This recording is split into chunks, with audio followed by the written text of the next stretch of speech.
Merci Sylvian, bonsoir. Comme vous avez vu et comme vous entendez, je suis un alumnus de l'université, mais d'origine néo-zélandaise, anglophone à mon accent. Donc moi, je suis arrivé en Nouvelle-Calédonie le 20 décembre 1998 et un mois plus tard, j'étais sur les bancs des ateliers du bagne pour mon premier cours de maîtrise de droit public en français. Donc effectivement, ça a été une expérience, comme on dit en anglais, on s'est jeté dans le bout profond de la piscine.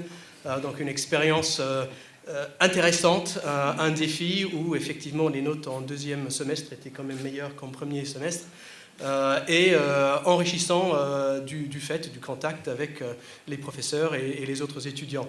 D'ailleurs, je me souviens de mon professeur d'économie qui a fait une brillante carrière universitaire pour finir aujourd'hui président de l'université. Et donc, je le félicite de ce beau parcours. En tout cas, après ça, j'ai fait mon DEA avec le professeur Paul de Decker, qui lui à l'époque était effectivement président de l'université. Et ces deux diplômes, l'un des diplômes était de l'Université française du Pacifique, l'autre, l'année qui suivait, était de l'Université de la Nouvelle-Calédonie. Et ces deux diplômes sont, je pense, le socle qui m'a permis en fait, d'entrer en Nouvelle-Calédonie dans le monde du travail. Puisque en fin 2000, j'ai eu mon premier poste comme juriste au service d'études de législation et du contentieux de la Nouvelle-Calédonie. Et par la suite, j'ai un parcours qui a, du côté juridique, où j'étais plutôt spécialisé ou tourné vers le droit international, m'a permis d'être responsable des relations extérieures de la Nouvelle-Calédonie, de partir travailler en Nouvelle-Zélande dans le cabinet d'avocat, puisque je suis aussi de formation juridique de l'université d'Auckland. Je suis avocat admis au barreau de Nouvelle-Zélande et de Nouvelle-Galles du Sud en Australie. Et après de revenir, où j'ai travaillé au cabinet du membre du gouvernement Sonia Backes, et où j'ai eu le bonheur de pouvoir revenir à l'université, mais cette fois-ci pour siéger dans les très longues réunions du conseil d'administration de l'université, et également de pouvoir travailler sur le très très beau projet de création d'une maison de l'étudiant dont certains d'entre vous ont certainement profité à une époque plus récente. Donc pour moi,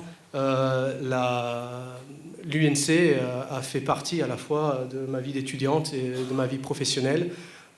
C'est une chance, comme je vous ai dit, pour moi, puisque c'est la clé qui a permis d'ouvrir la porte sur le monde professionnel en Nouvelle-Calédonie. Et c'est une clé aussi, je pense, qui m'a permis également d'obtenir le poste que j'ai actuellement à la Communauté du Pacifique, puisqu'il faut bien se rendre compte que dans un monde ou dans une région qui est dominée par les anglophones, c'est un avantage d'être à la fois anglophone et francophone, de pouvoir comprendre les cultures et l'approche du Pacifique francophone qui est souvent méconnue par nos voisins anglo-saxons, et donc de pouvoir se faire un peu la porte-parole de l'intégration régionale sur le plan international et intergouvernemental. Et très sincèrement, l'UNC m'a permis justement d'avoir cette ouverture sur la Nouvelle-Calédonie, sur les collectivités françaises du Pacifique et sur la réalité de ce que vous vivez, comme je vous ai dit, dans une partie du Pacifique qui est souvent méconnue du fait souvent de la barrière de la langue.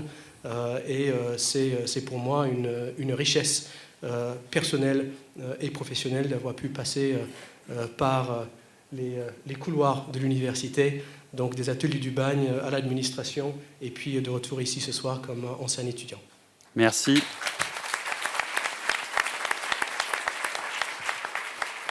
Merci Cameron.